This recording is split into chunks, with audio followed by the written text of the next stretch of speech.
Doctor Sreevarma ஆயுள் தரும் ஆயுர்வேதா அறுவை சிகிச்சையில்லா குணம் ஆயுள் கால நிவாரணம்.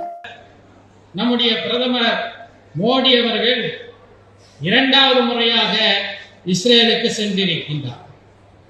அதை எப்படி வர்ணிக்கின்றார்கள்? பிரைவேட் விசிட் என்று சொல்கிறார்கள். தனிப்பட்ட பயணமா?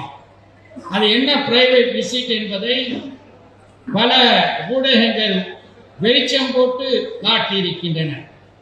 ஒரு நாட்டினுடைய பிரதமர், நமது ஜனநாயக நாட்டின் பிரதமர் இஸ்ரேலுக்கு சென்றிருப்பது எதற்காக தெரியுமா? தன்னுடைய நண்பர் நெட்டன்யாவுக்கு தேர்தல் பிரச்சாரம் செய்வதற்காக சென்றிருக்கிறார். இவரை வரவேற்பதற்காக நெத்தன்யாவும் அவருடைய மனைவியும் விமான நிலையத்துக்கு வருகிறார்கள். அந்த தருணத்தில் நெத்தன்யாவுடைய மனைவி அணிந்திருந்த அந்த ஆடையினுடைய நிறம் எது தெரியுமா? காவி நிறம். இஸ்ரேலினுடைய பயங்கரவாதத்திற்கு இஸ்ரேல் நாடு பாலஸ்தீன பூமியிலே அமைக்கப்படுவதை மிக கடுமையாக கண்டித்த தேசத்தந்தை காந்தியடிகளுடைய நாட்டினுடைய பிரதமர் அங்கு போய் தேர்தல் பரப்புரையில ஈடுபடுகிறார் என்றால் எந்த அளவுக்கு பாசிச சிந்தனை பிரதமர் மோடிக்கு இருக்கிறது, அவருடைய கட்சிக்கு இருக்கின்றது என்பதை நிச்சயமாக நாம் புரிந்து கொள்ள முடியும்.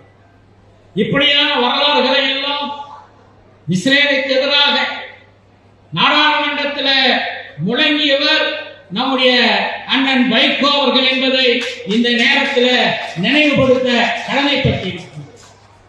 சமீப காலமாக பாஜக ஆட்சியிலே நடந்த பல்வேறு விஷயங்களுக்கு எதிராக நாடாளுமன்றத்திலும் சரி, நாடாளுமன்றத்தில் வெளியேயும் சரி, தன்னுடைய கருப்பு துண்டை அசை போட்டுக்கிட்டு வீர கர்ஜனை புரிந்தவர் அண்ணன் வைகோ அவர்கள்.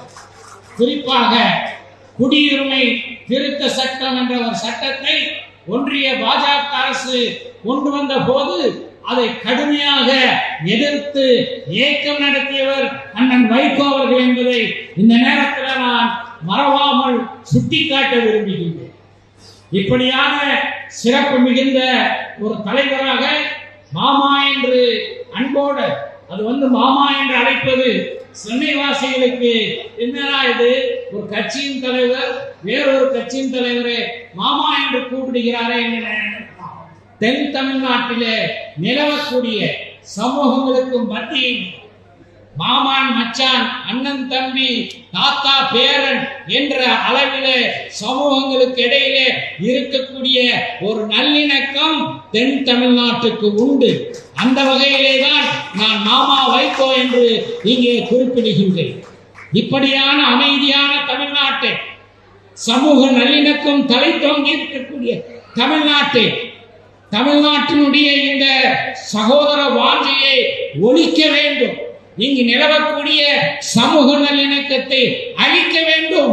இதுதான் பாஜகவினுடைய நீண்ட கனவாக இருக்கிறது.